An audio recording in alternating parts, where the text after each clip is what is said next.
મેં ભાઈ રાજભાઈ પહેલી વાર શૂટિંગ જોઈ મારી લાઈફમાં ત્યારે. તો એ શૂટિંગમાં ત્યારે જે શૂટિંગ થતું હોય ડબિંગ થતું હોય ત્યારે તો એ કાંઈ અવાજ તો ઓલું ન થતો હોય, અવાજ તો એ પછી ડબિંગ બધું કરતા હોય છે. પણ એ જે લડતા લડતા વાતો કરતા હતા ને મેં સાંભળ્યું, અને તેથી એ ખબર નહોતી કે આ રોલ કરે. અમને હકીકત લાગ્યું કે આ રાવણ ને આમ.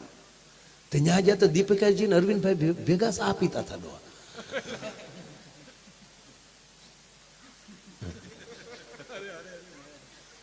અને ઓલા આપણા ભાઈ શ્રીકાંત સોની ઓલા ઋષિ થયેલા, તો એ ઓલા કમડલમાં બીડીયું ભરેલું મેં જોયેલું. એ તો મારા મિત્ર પાછા, એ તે કાકાના મિત્ર લાઠી નાય. હા, બાજરંગદાસ બાપાનો એને આબે હું એને રોલ કર્યો છો સાહેબ. એની છેલ્લી ફિલ્મ કહીએ કાંઈ સારી, બહુ સારામાં સારી ફિલ્મ. હા.